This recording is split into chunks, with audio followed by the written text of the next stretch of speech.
Hello everyone, welcome to my YouTube channel, the only place where we do business with the Christ gene. Today I'm going to give you some actionable guidelines that will help you find your winning business idea or a niche that's going to give you actual results. It is prudent to know what to do, when to do it, and how to do it. So before I begin to break down the guidelines, let us firstly understand why it is important to niche down, especially if you're beginning out as a business person or an entrepreneur.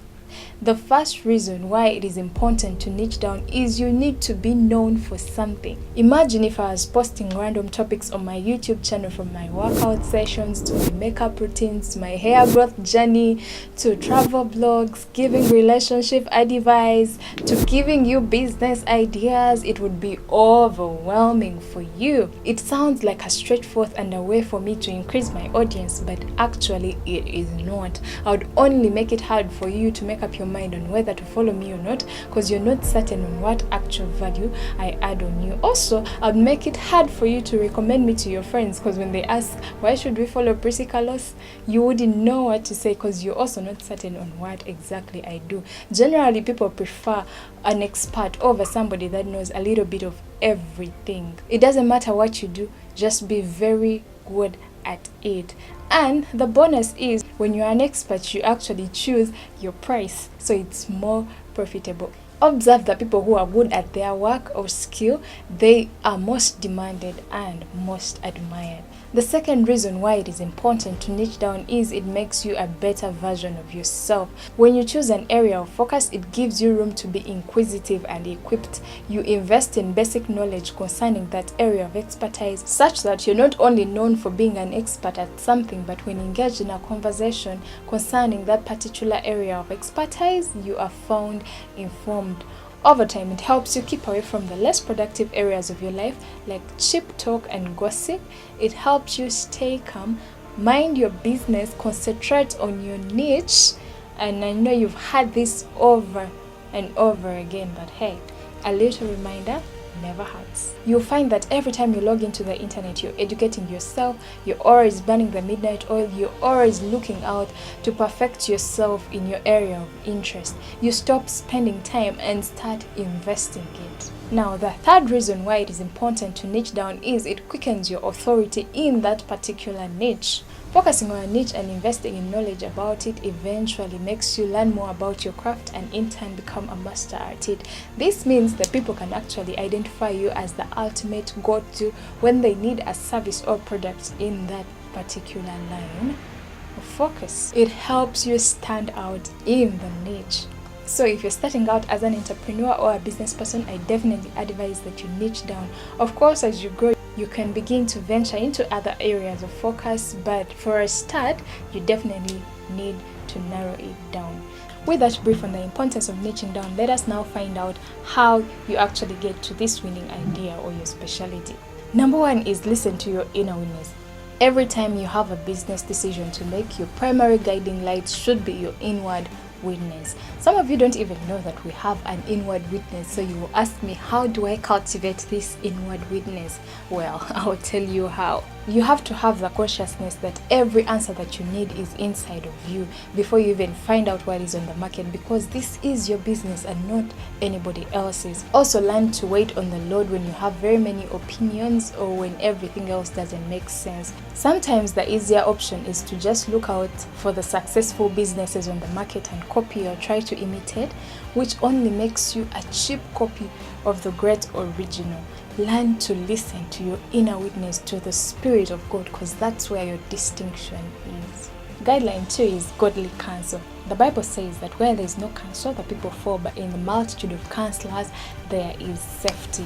Always seek to learn from the people that have gone ahead of you. This could be mentors, entrepreneurs, spiritual fathers, public speakers. Use every opportunity to learn from them. Without good direction, it's very easy for you to lose your way. The more counsel that you follow, the better your chances. In this generation, we are so blessed. We have so many places to learn from. Their biblical principles, their YouTube videos, books, business articles. There is knowledge everywhere. Do everything you can to invest in knowledge, because knowledge is our true inheritance. With knowledge, the world is yours to conquer. Number 3 is you need to take heed of the things that invite you. There is a reason why you have that desire in you. There is a reason why you're thinking about that particular idea. Some might have 1, 2, or even multiple ideas. So if you're in that category that has multiple business ideas, you're going to do what I call a business brainstorm. What you're going to do is you're going to write down all your ideas. For example, a school, a food store, a clothing store, or a pharmacy. And then you're going to structure every idea with what you would like to see in your business. You will notice that some ideas flow more effortlessly than others. This is because you're more passionate in that area and these things are more inviting than others. Also, you'll begin to notice circumstantial evidences in these areas that are inviting you.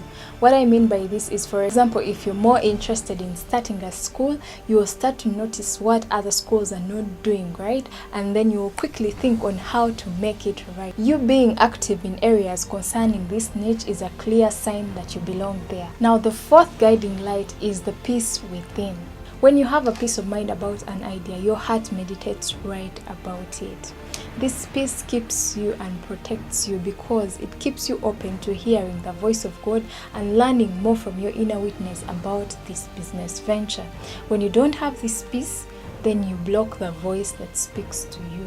The presence of this peace is an assurance to go ahead with this niche. Before you know it all, this peace settles you and a sense of God's wholeness taking over and everything else working together for good. If you don't have peace about a business idea, then I advise don't go ahead with it. The 5th is God's provision. By the time you get to this point, then you already have a clue of what your niche is. So this comes as a confirmation. God can't give you an idea and then not provide for it. If you're in the right business, then definitely everything will be in your favor. This provision will come in different forms depending on the nature of your business.